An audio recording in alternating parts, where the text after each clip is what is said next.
안녕하세요. GBMBA 최용섭 회장과 함께하는 비즈니스 성공 가이드와 사업의 운명을 가르는 행복 마케팅 16번째 강의, 창의적 기업 운영도 마케팅의 기본 원리입니다.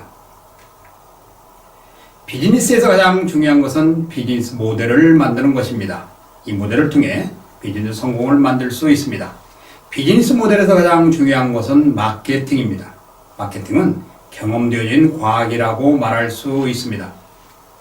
이번 강의는 창의적 기업 운영도 마케팅의 기본 원리에 대하여 알아보도록 하겠습니다. 첫 번째, 시장과 고객을 이해하고 만족시키는 법입니다. 마케팅은 시장과 고객을 위하여 사업자가 할 수 있는 최상의 방법입니다. 시장과 고객을 위할 때 항상 현재 진행이 되어야 하며 시장과 고객에 대하여 부단히 연구하고 풍부한 경험을 살려야 합니다. 시장과 고객은 언제나 나의 편이 아닐 수 있습니다. 시장에는 영원한 강자도 약자도 없습니다. 단지 시장이 선호하고 고객이 선호하는 제품을 내놓는 기업이 시장을 선점하고 시장에서 존재하는 것입니다. 사업에서 가장 중요한 것은 시장과 고객의 이해입니다. 마케팅에는 시장과 고객이라는 원칙이 있습니다. 시장과 고객을 이해하고 소비자가 선호하는 경향을 읽으면 시장에서 성공한다는 전략입니다. 그러므로 마케팅의 기본은 시장을 선도하는 과정이라고 생각하며 확장성을 위한 과정이라고 볼 수 있습니다. 이러한 과정을 거치면 시장과 고객을 이해시키고 소비자를 만족시킬 수 있는 것입니다. 이러한 과정을 마케팅 순환 과정이라고 하는데요. 시장과 제품의 제휴를 통해 공통 분모를 찾아서 고객의 눈높이에 맞춰 시장을 석권하는 것입니다. 둘째, 직원 200명을 떠나보내는 정명림 현대 일렉트로닉 대표의 사정을 보겠습니다.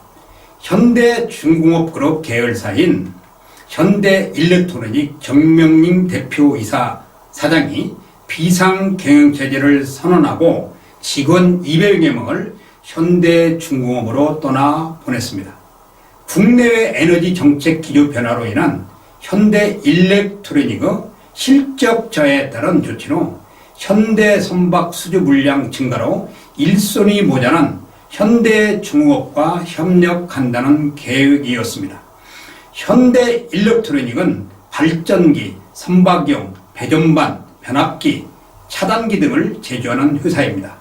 2017년 4월 현대중공업에서 인적 분할을 했지만 사업장의 경계가 없어 사실상 한몸으로 움직이면서 굉장한 노사 분열이 일어난 경험을 가지고 있는 회사입니다. 지리자동차는 창업자이자 회장인 뉴시프는 원래 냉장고 부품 공정을 운영했습니다. 하지만 1989년 당시 중국 정부가 냉장고 시장 생산제를 실시하면서 오토바이 사업을 시작했습니다. 1996년 운수 대통을 뜻하는 다지다리에서 이름을 따 지리그룹을 설립했고 한 해 40만 대의 오토바이를 판매해 15억 위안, 즉 2,570억 원에 달하는 매출을 올리는 등 순환을 거듭한 회사입니다. 지리자동차는 저가 자동차를 만드는 데 올인했습니다. 중국 내에서 국산차에 대한 인식이 좋지 않았기 때문에 고급화 전략에는 무리가 있다고 생각한 것입니다. 게다가 당시에는 저가형 자동차에 대한 수요가 늘어나고 있었던 상황이었기 때문에 가격 경쟁력을 갖춘 지리자동차는 내수 시장 점유율을 이끌어 올렸습니다. 지리자동차가 메르세데스 벤츠의 최대 주주로 등극하기도 했습니다. 지리자동차가 벤츠의 모 기업인 다임러 지분 9.69%를 인수하게 된 것입니다. 기관 투자자들이 70% 지분을 보유하고 있어 경영권을 가지게 된 것은 아니었으나 중국 토종 기업이 세계 1위 자동차 제조사인 일대 주주가 된 것은 자동차 업계의 한 획을 그은 일이라는 것을 분명합니다. 두 번째는 경쟁력 이뤄가는 기업도 마케팅이 필요합니다. 최근 일감 몰아주기 규제가 강화되면서 가족 승계는 더 이상 쉽지 않을 전망입니다. 정치 사회적으로도 카리스마 넘치는 오너 경영인 체제의 거부감이 커지고 전문성을 바탕으로 담당 업종에서 잔뼈가 굵은 전문 경영인 체제에 대한 국민적 요구가 늘어나고 있습니다. 사업에서도 인사에서도 실질적인 영향력을 행사하는 건 전문 경영인이며 그 자리는 묻 직장인들의 꿈이기도 합니다. 그랩은 지난 1912년 미국 하버드 대학 출신 수재 앤션이 말레이시아에 설립한 회사입니다. 현재 그랩 앱을 다운로드한 스마트폰은 1억 대에 달하고 싱가포르와 말레이시아, 인도네시아, 태국, 베트남, 캄보디아, 필리핀, 미얀마 등 8개 도시에서 700만 명의 운전자를 확보했습니다. 1초에 66건의 승차가 이루어지고 있는 실정입니다. 동남아시아 승차 공유 O2O 기반으로 그랩이 원조에 뛰어들었습니다.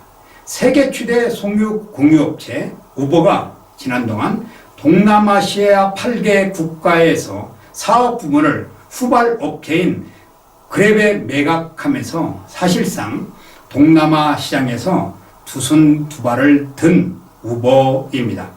이를 계기로 그랩은 동남아시아 승차 공유 시장 왕자의 자리에 올라섰고 동시에 우버와 디디 추싱에 이은 승차업계 글로벌 3위에 자리했습니다. 그랩은 모든 서비스 결제가 가능해야 한다는 점을 고려해 그랩페이를 필두로 모바일 결제 시장을 적극적으로 공략하고 있습니다. 실제 동남아시아 인구 70%는 은행 계좌가 없어 은행을 이용하지 못하고 대부분 그랩페이의 등장으로 모바일 결제 시장을 교육과 함께 급성장하고 있습니다. 이와 마찬가지로 기업이 성장하려면 마케팅의 최고의 전략을 세워야 하는 것입니다. 오늘의 강의는 여기까지입니다.